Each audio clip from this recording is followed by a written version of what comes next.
Hello, this is John Sace, host of the bi-weekly podcast, Half Truths and Whole Lies. And as we know, there's a whole lot of lies out there. They say that money is the crux of all evil, but without money, it's difficult to do anything. And if you have money, you want more, gimme.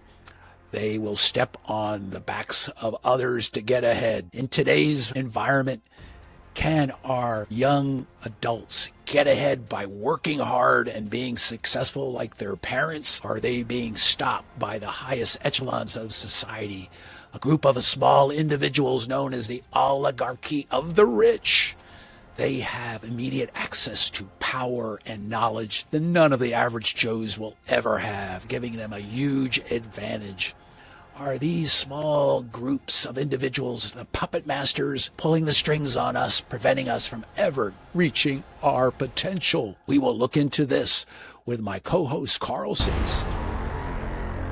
Hello, this is John Sace of Half Truths and Whole Lies, and I have my co-host Carl here. And today we're going to explore the oligarchy of the rich. Is the game really rigged today? Some people would say yes. A lot of people would say maybe not, maybe no. Carl, as always, I'd like to know the state of your health. Health is excellent. Let's talk about, again, the oligarchy of the rich. Is the system rigged? So let's start with the idea of kind of a little bit of background. So in the past, our grandparents could buy a house on one income, and then our parents could buy a house on two incomes. But today, the younger people require three incomes, a side hustle, crypto, and an OnlyFans account just to make ends meet. Well, so some people say, is capitalism dead? There's a lot of weird socialism going around today, trying to figure out another way. Do the rich really have some secret knowledge that gives them a leg up? We're going to explore that. Let's just talk about what is the economic conditions today in terms of young adult. What are they dealing with? We're going to talk about housing, education, and healthcare, which are the main things that are driving this, economy, the outlook for individuals. So let's start with what do you think the situation is with housing at the moment? Obviously, demand is up, which then pushes prices up. And also there's actors in it that want a higher profit margin. I think housing is a lot like anything else that's, we talk about private equity getting into it. That drives up the cost because their return on an investment is 20% or more. So what are they going to do? They're going to drive up prices because they want to get a higher return. I think it's basically a result of a demand for higher profit margins. Well, Everybody I agree wants with to that. make more money. So yes, I agree. Investors buying up properties, but there's regulations out the yin yang in all these different cities. They have zoning laws that make it difficult. You can't even rent your place if you feel like it for short term.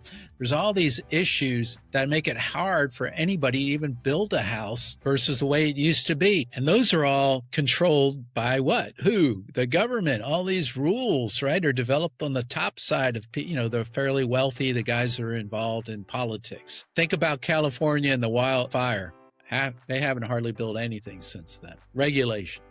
So I think regulation the laws, regulations are there to protect the buyer. A lot they're of also times. the regulations are there to protect the sellers. HOAs and all these people complain about anything that they don't like that's in their zone of issues. So I think zoning's getting out of control. You can't do a lot of stuff with your own land. I'm saying it's way different now. That's why the pricing is a lot higher. And you can even throw in Trump's tariffs, but in the cost of lumber, there's a lot of control at the top that's reducing our ability to have houses. There's plenty of houses, John, if you just want to go farther and farther out. Like here in Texas. You want to live an hour and a half out?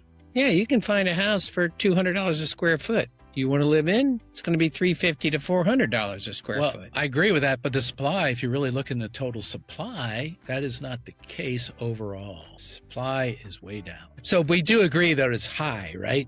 Compared to like our parents' generation. the costs are high. It's hard to get in. Interest rates suck. Interest rates don't suck, John. They're at where they have been historically. When we were kids, you get, in the 60s and 70s, interest rates were in the 5 to 7% range. Okay, but they went down. They spiked, and then they went down. They were driven down politically, so everybody could own a house, and that created multiple financial crises. Maybe they're a little high right now. My first house, I think I was at 6.75%. Okay, I don't disagree that there was a period for very high interest rates, but also the costs were a lot different. So for a young person on a typical salary, it's pretty freaking hard to get a house. Let's just say that's housing. Education is also another driving factor. The cost of tuition and the housing cost and board and all that around any major institution has gone way up since we were younger and we went to school. And then I have to agree with education, but I think that's because there's a bunch of fat ass professors just sitting on tenure and making money on research, and then they don't even teach anything. I think the education game is a big scam. I mean, when Harvard has billions of dollars in their funds or whatever that fund is, then I'm like, very odd. It is a scam, and basically a lot of young people take the weirdest damn courses and expect to get a nice job. You can't really take whatever, be an influencer on basket weaving and expect to be make a hell of a lot of money. You never know. I guess the cost of tuition has gone up, the cost of food, housing, and all that's gone crazy. And then they come out, a lot of them don't even get great jobs anymore. The technical trades are a much better trade-off for some of them. So that's a bad situation. People get out and the government made it easy for them to take on debt, right? Yeah, the government made it easy to take on debt. A lot of them end up with a ton of debt. I mean, they're still doing it. The government thinks everybody needs a house, and I'm like, everyone needs a house, but everyone needs an education at a higher institution, and that's not the case. I can tell you that. What about the third one? Healthcare and insurance. All insurance has gone crazy, but healthcare has risen dramatically since our parents' days. And maybe our parents didn't go to the doctor as much as people do today. I don't know, but I think they didn't go to the doctor as much. Our mother went to a chiropractor all her young life in the 1930s and 40s. And not to an MD, according to what I remember, because of her mother distrust of regular doctors. Is that right? I didn't know that little fact. Yeah, that was something I remember talking to her about. And then we layered on insurance, John. Insurance cannot reduce the cost of health care. And then there's improvements in technology and things, improvements in pharmaceuticals, a lot of stuff. Everybody's got to make a buck. It just makes sense that healthcare went up. Carl, since you're what I would call a classic white Christian liberal that needs help all the time because of your knees, are you on Medishare, the Christian sharing? No, I'm not. You look like you swear by it, but I wouldn't swear by, because you'd have to tell them that, damn it, I don't like religion. I have an extra high deductible, John, until I get on Medicare. And you have a high deductible in Medishare too, because they think you're an atheist. That's probably that's true, but I don't think they actually. I don't think you have to swear to any Christianity or thing like that. You don't have to tell them if you're a devil worshiper or if you're part of one of these secret societies we're going to be talking about. I think so. I haven't really investigated it, but I wouldn't costs have gone up. And it's not just health insurance. Think about auto insurance. The cost of vehicles have gone so way up. Now auto insurance is crazy. Everything. So it seems like, but they're safer, and so they're more expensive. Less people die, which is due to regulation, John. That's true. And let's just get rid of that seatbelt thing and all that other crap. If you fire off your airbags, no matter what type of accident, you might as well say the car is totaled. Jesus Christ, John, why don't you just buy a motorcycle? You don't even have to insure it because your liability is going to be so low. What can you damage with a motorcycle other than yourself? That's true. Also, I've heard options.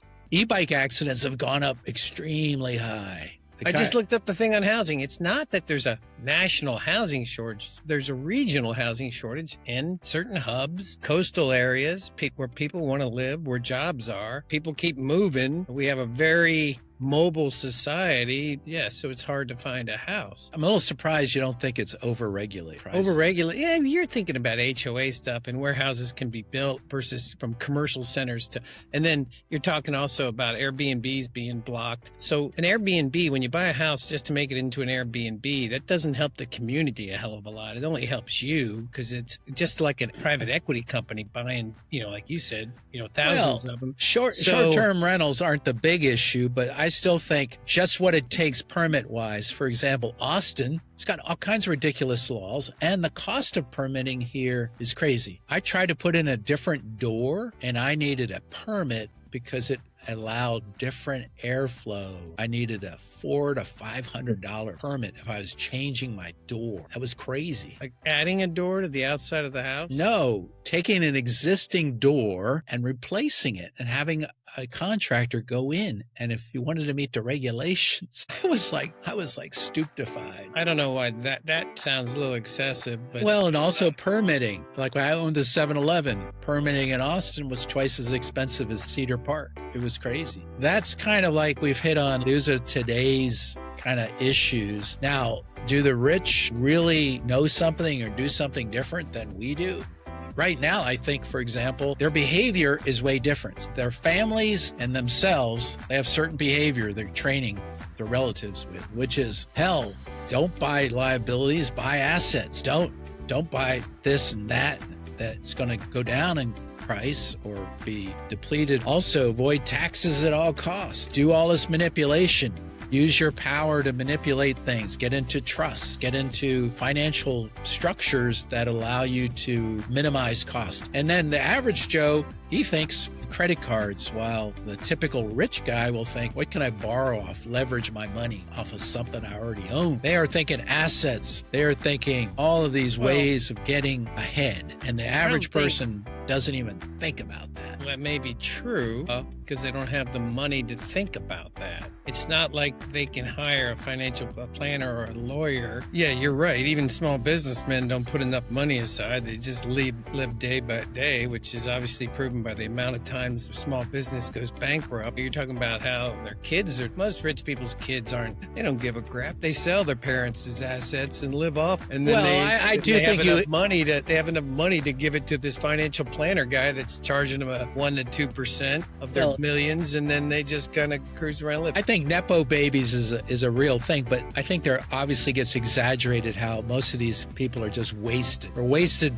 people that don't do a damn thing. There's a lot of wealthy relatives or individuals and families that want to get in the business, want to run the thing right, want to do a good job, and they pass on knowledge. Now, there's no reason like the average person shouldn't understand financial stuff. They just never taught it at all. Any of that, quote, we'll call it, it's not really super secret knowledge, but it's knowledge that they've never gained. And schools tend to never do anything about it. They don't teach financial literacy in high school, typically. Those guys, they have personal finance class. I think it's a voluntary thing in some high schools, which talk about stock market, 401ks and IRAs. They have entrepreneurship classes in some high schools, which talk about starting your own business. It's not like a common curriculum. Almost everybody should know a little bit. Basic algebra is also required to understand finances. So they need to learn that, as well as the idea of equities. And again, things that have value, which includes stocks and various investments. Now, the good news is kids have a little bit more access to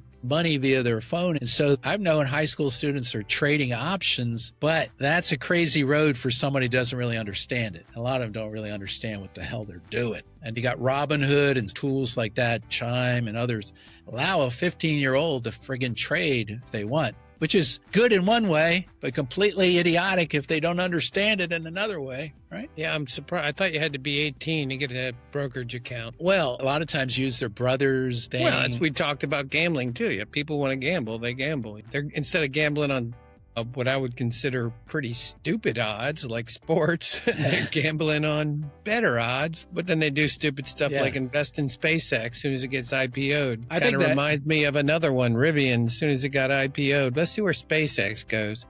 Well, yeah, SpaceX has a long-term runway. But, I bet on how many ice cream visits Biden do in a year, and I actually made $2 million. Yeah, right. I have that secret knowledge. You have that secret knowledge. And then Dude, I don't think the rich have secret knowledge. And I don't think we were talking about earlier and you were going to bring up these meetings they have that they only invite the rich. And it's just no different than a lot of things. I mean, that are even public. Who goes to the Berkshire Hathaway meetings? You think those are a bunch of poor people? They probably all have a net worth of over a couple $1 million each at the minimum. So that's a good lead in. Do they have access, and we'll say secret knowledge? Access a lot of times is secret knowledge. It's forewarned knowledge, right? If you have access, you know something way in advance of the average Joe, right? So anyway, there is these secret societies or societies meetings that exist today, and usually millionaires, billionaires, CEOs, CFOs, few politicians, they all go.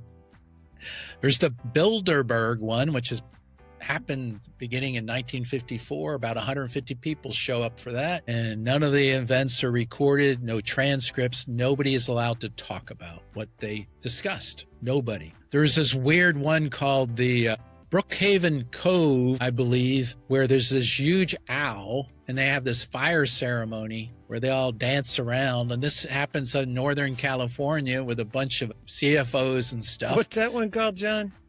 It's called the Bohemian Grove. And they have this huge owl, and they do this ceremony, something about cleansing their cares. And then they all hang out together in this glamping kind of situation. There's Davos, where all the rich CFOs get together with the politician. That's all up and above board in terms of public knowledge, but they're obviously having internal meetings together. And then there's it's called the Sun Valley Billionaire Camp. They all get together and I guess make fires and stuff. So, and then finally, they're all, what about the Yale's Club? That Skull and Bones thing? Yeah, that's true. Yeah, only 15 people are allowed every year. 15 people. So what do they do with that club? What do they snort coke? What the shit are they doing? They're trying to influence legislation. Only when the W shows up. I mean, what are they? They're all trying to influence. I like the W, but he's got a pass too. Yeah, but they're not secret. They're there. It's not like they're trying to hide their existence. Yeah, they're for rich people because it costs a lot of money to run these clubs. Well, but even the Bilderberg is politicians and professors, and it's not just rich people. Yeah, Bohemian Club looks like mostly rich people, but then I looked it up. There's some artists and some media types that get invited. What are they doing? They're talking about what's going on in the world. Where do you think this is going? How do you think the Ukrainian war is going to happen? What's going on with Putin? They want to know. They want to have ideas so that they can prepare for the future. Yeah, they want to know ideas in advance that no one else will do, or they're going to promote legislation that helps themselves. That's the real conspiracy, John. Promoting legislation that helps themselves. Yes, and that is where corruption begins. And so, well, you want to say corruption. Is it corrupt? Is it corrupt? Is it corrupt to donate millions of dollars to a lobbying firm that actually goes and tries to convince politicians through donations to campaign, or maybe their PAC supporting them? I would say it's slightly corrupt. What about Pelosi making more money on NVIDIA than most average investors because she knows shit in advance? What about a guy on a city board? Pelosi. Let's not talk about Pelosi if you don't want to darn counterhand with the Trumpster and his family. You're allowed to Trump. You're allowed to Trump my Trump. Trump Pelosi with Trump Pelosi. All these clowns. But anyway, another thing is they shouldn't be allowed to invest at all in stock markets. No, I agree with that. Should they be allowed to put out a Nancy Pelosi meme coin and make a ton of money? She'd probably lose money. I don't really think Trump should be allowed to put out a meme coin and make any money. I don't think his family should be able to. Oh, it's his family. It has nothing to do with it. Let's take the typical example. But it's not illegal, and corrupt is a funny word because corrupt would kind of mean illegal. Is it unethical? Well, it depends. That's another vague term. So, for example, if you're on the city council and you have a brother and you know this big racetrack is going to be put up outside the city, or you're aware of an airport being built or something, and then you tell your brother, and then he buys land out there on the periphery, makes a hell of a lot of money in 5 years because he knew in advance. Knowing in advance is, I call that, in a sense, secret knowledge. Secret knowledge is knowing something that someone else doesn't know. Yeah, but other people knew it if you're on the city council. Other council members. So a small group, getting back, what is an oligarchy? It's a small group that runs things. Right. And So it's we the kinda have some oligarchy of the oligarchy. well-to-do. And that's why the tax base has changed. People act like, oh, the top 5% pays 75 or no, they actually pay a little over 50% of all income taxes, but their actual taxation on their wealth is a lot lower than it's ever been. The tax laws have changed to actually favor the rich, even though they've been sold as these middle-class tax cuts. If you look at it based on income, taxable income, just taxable. Yeah. They pay a big butt, and they haven't, and their margins have gone down a little bit, the upper margin from 40% to 37%. But in general, they are wealthier than they've ever been. And I think that is one of the things that skews the markets, that makes things more expensive for everybody else. It's not a zero-sum game. Well, it kind of is. Somebody's making money, somebody's not getting money. It creates a cost up. I do think taxes should be relooked at. I also think, though, what's weird is this wealth effect dominating in a few families. So you got, for example, Trump and his family. You've got the Bushes. You've got, Clintons. You've got all these families that have multiple generations. Kennedys. What the hell has the Kennedys done since, John F. Kennedy? Nothing but their name. RFK, man, he's the hero. Oh, yeah. Well, yeah.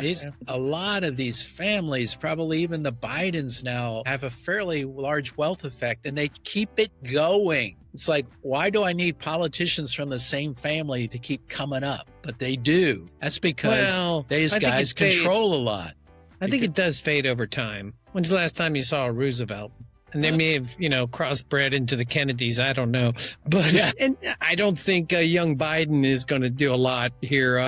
I don't think he stands a chance to win the Delaware representative or senator seat. Well, and Hunter's probably screwed himself with drugs. But there's a guy that JFK at RFK, he was a heroin addict. Don't count Hunter out. That's right. He might be using peptides too. Whatever those he Democratic might be doing. Socialists take over, John, and take control of everything. Yeah. I know the socialists are gonna. Hunter can get a consultancy. Capitalism really dead? I don't think so. One of the points too is, yes, I think the wealthy do control a lot through influence and access. But in America, because you can rise by doing well, working hard. I think if you work hard and have some good ideas and are not just doing the standard things, overusing your credit card, not saving any money, you can eventually be wealthy, but it takes a lot of effort. And one of the things I see missing today in some of the younger people is the lack of effort. There's a lot of people that just want to get by. I love free stuff. I love free. God, John. If only they gave out free beer. I don't see that. I do see a lot of younger people. They've been sold that labor is not good. I think there's more and more people kind of realizing the trades, crafts, you can make good money in it and have a good life. The question is, like you're saying, is everything's kind of harder to buy your own house. Not necessarily that. Why do you have to own a house? It's an asset, at least as a measure of wealth. Yeah, but in general, stocks are fine. In general, over time, houses only appreciated around 3 to 5%. There's been spurts and things like that. That's long term, but they'll appreciate more when people start dumping money in it, like private equity. I mean, that's one thing I'll have to agree with Trump on, is get certain monies out of these private houses. I still think, just from I save a lot of money personally by doing my own stuff, right? I'll mow my own lawn. I'll do this. I'll do that. I'll, learn how to do something so it doesn't cost me, and I'll save money, and I can put that money away. But the average person, they rent a place, they have high-speed internet, they pay someone to mow their lawn, they pay someone to do everything. They have DoorDash delivery.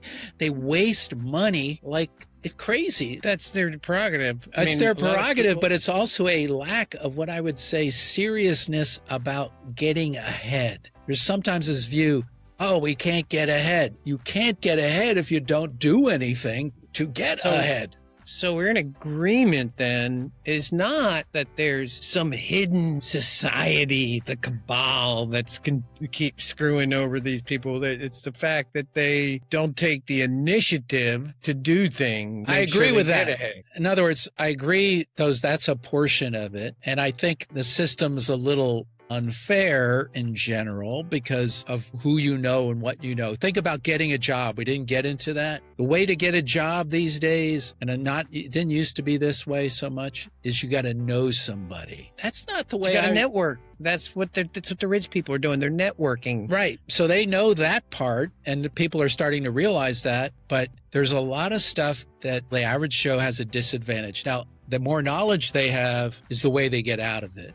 And they work hard. So it's not so rigged that they can't succeed. It is a little rigged. Okay. But I do think it's, like I said, I want to get back to that. I think the tax laws and how we spend money is somewhat rigged due to people with money influencing policy, not only the tax law, but the defense. What systems are purchased? You think that's always based on a rigorous analysis? No, it's based on a lot on a senator and what's being made in his district. I know for a fact, I have a lot of military friends that are working for companies, but they've worked for companies that either consulted with the Defense Department or made products for the Defense Department. And it's not always fair, John. I know of a West Pointer that got put in prison for 2 years, not my class, for taking bribes from his classmate who was working for a company doing some kind of software stuff for the government. There is corruption, direct corruption there, but there is a lot of where is it being made? Does it, a lot of this crap, does the military really need to have a cell phone for every damn soldier? I mean, just think of the tail cost on that. They're going to break them, drop them. It's not necessary. A drone in the United States costs $1 million, while in Iran it costs $50,000. Stuff like that. Why does your little mini cabal of West Pointers running a Dollar Tree and overcharging the poor? It's Dollar General, John. Dollar General. Let's not advertise for Dollar Tree. Also, why do cell phones handed out to homeless people in San Francisco and drugs, but no one gives free beer to alcoholics? I want to know that. Exactly. My damn point exactly. You ever thought about that? Why is there... I'd line up, we have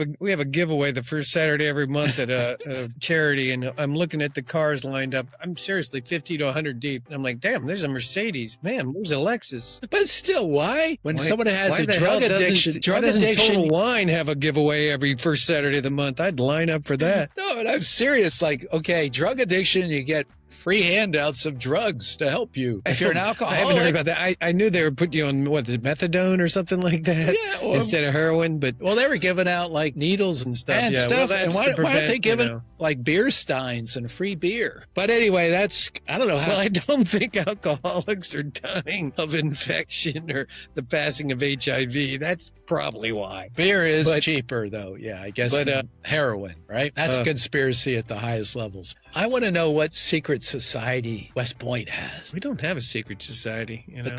The coat of major arms, where you visit some golf course, underground bunker shit, and you guys trade golf balls, something like that. I don't know what you guys have. We have an underground golf course. Yeah, below the Pentagon. You guys go there and play. It's big enough. We bought Yucca Mountain since we can't store nuclear waste there and put a golf course in all those tunnels. Oh, man. God. We've strayed. So anyway, we're back. I think there is a conspiracy in a sense. If you want to sit there and broadly define conspiracy as a bunch of people getting together to influence and to change things or to do things in a certain way. Yes, they're just taking care of themselves. There are some rich people that probably want to change tax laws to help the poor, those altruistic idiots. So why don't we switch gears? We got our recorded call-ins. They wanted to make some statements and we can comment on them. So okay, I always like the call-ins. Hello, you damn podcast weirdos. I'm a skinny guy. That is because I do meth all the time and drink light beer. My friends call me Fats. Anyway, I live on food stamps, unemployment, and Medicaid. I don't have squat, but I like my life. Why should I give a shit who is running the damn world? If the ultra rich are, I am good as long as I get my free stuff. That was pretty quick. Wow, I think he's on meth because the speed of his speech was scary. I think I caught it all. I think his deal was, okay, I can hang at home I can get Well, you enough can only get- unemployment. I can get food You stamps. can't only get unemployment for a certain amount of time. Yeah, but then they act like they're going for a job, and then all they do is hang out, drink beer. He was drinking light Well- beer, I think, and doing meth. It eventually goes away, though. I'm going to tell you, because your parents are going to die, and you're not Well, going to be he- able to afford the house. 'cause He your probably property won't tax. tell anybody that his parents died because he's going to keep collecting their Social Security checks. Ah, yeah, okay. That would be a good idea. But anyway, I guess he wants free stuff, and he couldn't care less. I According think to it's Trump, according to our boss man, there's millions and millions of people like him collecting their parents' Social Security when they're dead. okay. Let's go on to the next one. Hello, my name is Matt, and I'm a professor of economics. I'll not tell you where so those MAGA trolls don't stop my tenure bid, even though no one listens to this podcast anyway. Yes, there is a conspiracy, but not like the cabal or the Illuminati trying to control the poor. The rich have money, they want to keep their money and pass it on to their worthless children, so they dump money into politicians to pass laws that cut their taxes. That's the system, and that's how it's rigged. Why don't they pass campaign finance reform? First Amendment, my ass. Well, I agree. They don't pass a lot of laws that help the poor that much, in my opinion. Well, and then he's talking about campaign finance reform, and the big opposition to that is the First Amendment. Yeah, your right to free speech, which includes spending money on political campaigns and stuff. Yeah, and free basically, speech. if you shove enough money down and advertise, a person that's worthless can be made to look like he's an angel and was going to be a great guy. You can just spend tons of money, and people do that. We've seen it, billionaires running, millionaires running for office too, right? However, I just don't know what the solution is. I agree that there is too much money involved in any of these Reinterpret campaigns. free speech, John. Okay, so let's go to the next one. Hello, can you hear me? My name is Roxy, and I work as a pediatric nurse. I have been around a while, and I got to work with Elon Musk's latest wife. His 3 wives have borne him 14 children. That is the number of legitimate children, not counting the bastards he has born out of wedlock. I don't make much money, and I can barely afford a house, and a kid is out of the question. Only the rich freaks like Elon can afford children these days. Just think in 2 generations, he will have 260 to 300 relatives in his family. He is creating his own little rich cabal to rule the world. He is peddling his influence by populating the earth with mini Elons and a Lonette. I don't think he's meant to. What he has is Elon's got a compound. I forgot where it is. In Texas? Yeah. A big one. And what he's doing is he's getting ready for the Mars trip. He needs a lot of people for the Mars trip. Oh, he's going to populate that And world. if you've looked at, what was the name of that movie where the people that going into space had to have certain physical qualities and stuff like that? Yeah. I don't forgot remember. it. But anyway, there's a science fiction movie. And that's what he's doing. He's trying to get them all genetically the same. So when he populates Mars, he can start a new civilization. That's That's what he's doing. So Sounds don't like get mad at Elon. You know, he sounds like an advertisement for SpaceX to me. So Elon could give a crap about SpaceX. You know, he's a trillionaire today. He's a billionaire tomorrow, whatever. I do think that the little point about raising children has gotten, again, if you go back generations, raising children was not that costly.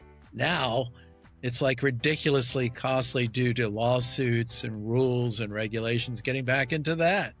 No, it's not that bad. Look, John, you just okay. I met a lady in Salt Lake City the other day, one of 13.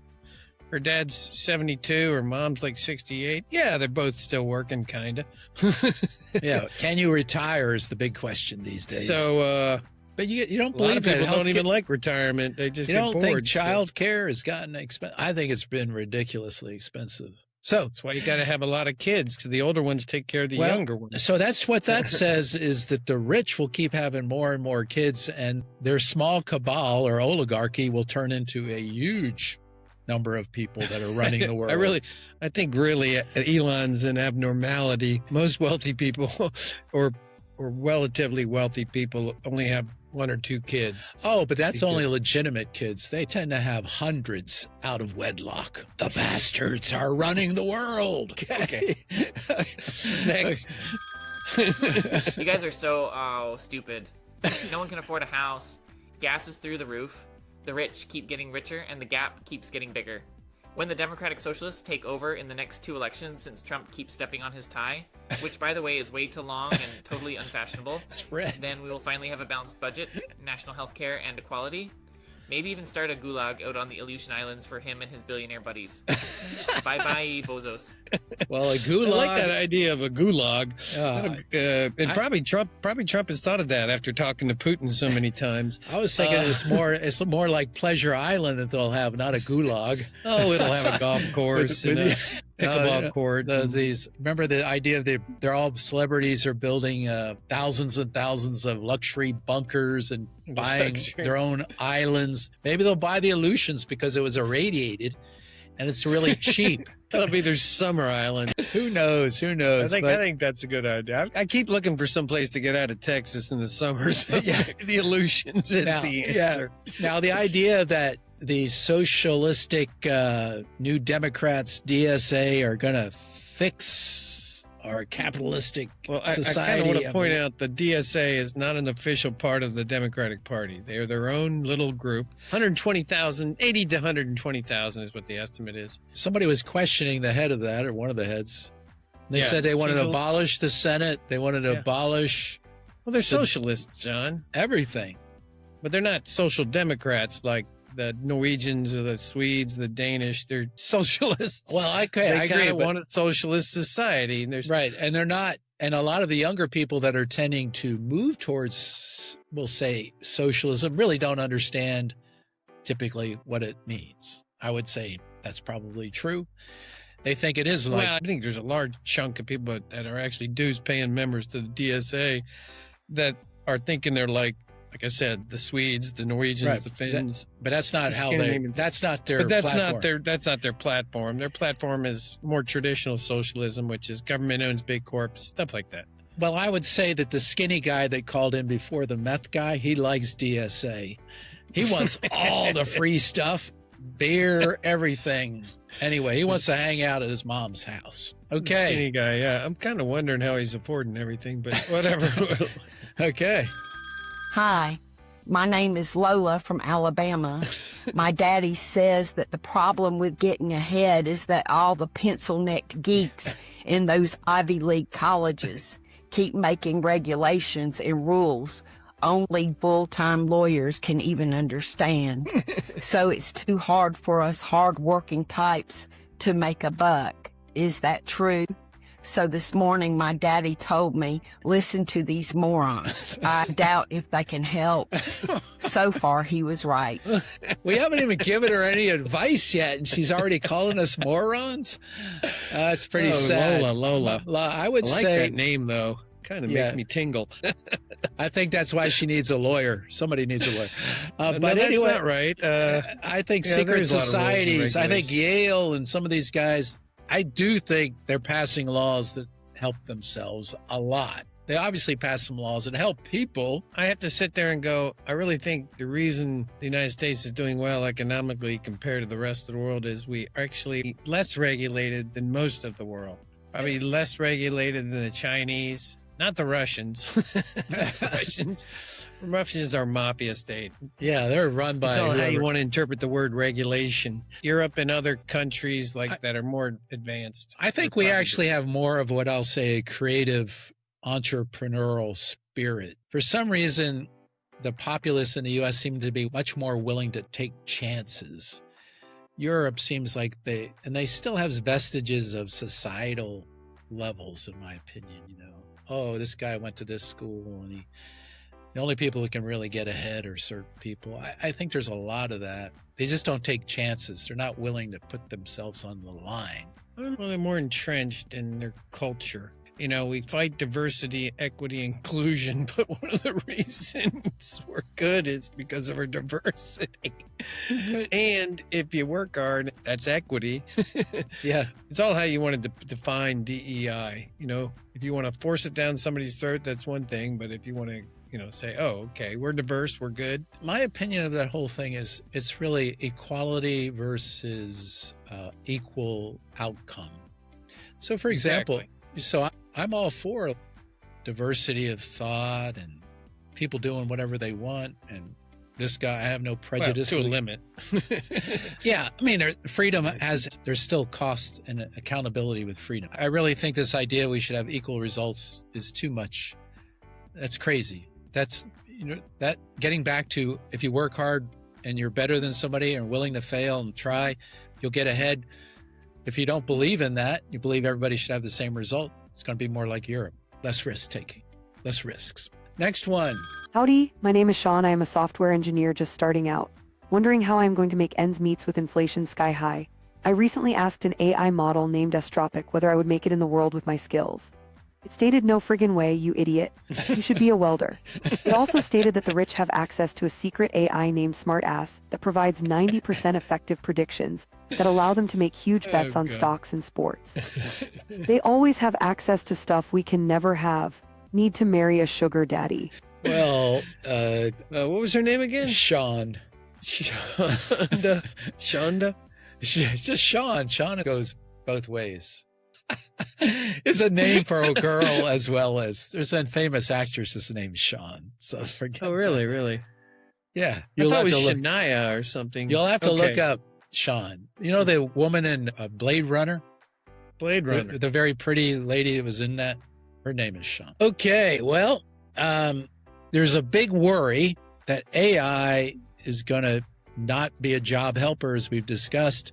It'll be a job destroyer. I think it'll allow people to be, again, getting back to the entrepreneurial spirit of being self-reliant, being creative. Those people will be able to start small companies more rapidly, more quickly, with better results. There's a big discussion about which way is this all going to go. I think it's going to create more jobs. Certain jobs are going to be smacked. It will allow growth in other areas. Now, is there a smart ass AI that can predict things 90%? I guess the wealthy people could probably afford AI agents that are pretty good at analyzing huge sums of data to help them manage stocks, manage equity investments. I think they have some advantage just by having that much money to be able to use the latest AI and cutting edge tools. Carl, you got any point on this one? I don't think there's a big hidden conspiracy. I think rich influence politics a lot more than we want to because of communication money, lobbying, stuff like that. I'm not too worried about AI, except recently they actually had one that went out into the internet. Oh, yeah, went rogue. Problems, went a little rogue. So I'm concerned about that. I think you're right. Over the centuries, I mean, there was the Luddites in England when they got certain technology because job loss there. There was worries about all new technology is going to destroy one industry and open up another. I'm not too worried about it losing job. My opinion is we just got to try to influence our politicians through one way or the other so that tax law and stuff like that helps us and not just the rich. Yeah, and I think we got to work on making our society a little bit better for our younger generation. I think we have one more. This is the last one. Hello, you old farts. I'm a Canadian, and I hate the USA, hate it. But I love men in the US that have power, you know, the ruling class money bags. Well, the worst abuse of money that I ever saw was Fauci and Biden colluding during the COVID pandemic. Well, before Pfizer had the vaccine, they bought it stock up the yin-yang. The little people like me bought it after the vaccine came out. They made beaucoup bucks. Why else do you think Biden pardoned Fauci? And why Biden can afford all that damn ice cream, Well, all I can say is I hope you didn't hold on to your Pfizer stock. He's saying that Fauci and Biden colluded. Fauci's diaries were released by Rand Paul or something like that. I'm like, how'd they get his diaries anyway? Is Fauci and Biden corrupt? He's just as corrupt as the other people in our governments. Biden, I think, is more corrupt because he doesn't know what the hell he's doing. Therefore, his people run him. So Fauci, he knew what he was doing. He just was wanting the limelight. Don't know why he actually peddled certain positions. I'm an ex-teacher. I do know that those lockdowns that they all pushed really harmed learning for 2 years. It was pretty bad. It's so much easier to be a Monday morning quarterback and go, oh, this did that and that. But when you have people dying at a higher rate than you had in the past and you have history, think about the Spanish flu in the 19-teens, people dying left and right because they did nothing. They didn't, It's kind of hard to sit there and just sit on your ass and do nothing. You want to do something to protect people. In retrospect, it hurt education, yes. Did it save some people's lives? Yes. Was it overboard? Maybe, maybe not. Not as bad as China. We weren't locking people in the damn high rises. Now we know more. At least it created a great way to make vaccines, viral vaccines with messenger RNA. Oh, yeah, that was the most amazing part was the speed at which the vaccines came out. We don't do it that way all the time because we're not in a hurry. Right. You have to break some rules if people are in danger. I agree with that. So we're going to wrap up. The whole idea that the rich have some kind of advantage, here's my take. That's not true. They move in circles that give them information. They have advisors that try to predict things. They take risks because they have extra money to take risks. And when those risks pay off, it basically covers their losses and then some. And that's how it goes. So my take is, you got to get innovative. You got to work hard. You got to save money. Just like John was saying, you can't just be spending it on crap that's not going to be to your advantage. And then you can end up retiring early like Carl says here at 60. That's my take, whether you like it or not. Okay. My take is that there's not a true cabal or small group that's really running society, but the rich have, I would say, significant advantages that allow them to spend money on luxuries and stuff. And it's too often that our young people try to copy that. You don't need to have a Starbucks every morning. You don't need to have food delivered when you're not making that much money. And the rich, they influence politics to drive certain positions which aid them. That's a fact. And they think differently, and they train their kids to think differently about money. So my view is we need to get better financial planning or ideas that are with our youth and get them to think about working hard again and meritocracy and getting ahead, and things will be a lot more even keeled. Right now, there's too big of a disparity between the rich and the poor, and acting like a rich person when you don't have money just blows money. So that's my take, whether you like it or not. I hope you've enjoyed this podcast about money, power, and access. I know I did, along with my co-host, Carl. Please remember to subscribe to Spotify and to YouTube. And remember, we're constantly looking for the truths behind all of the lies.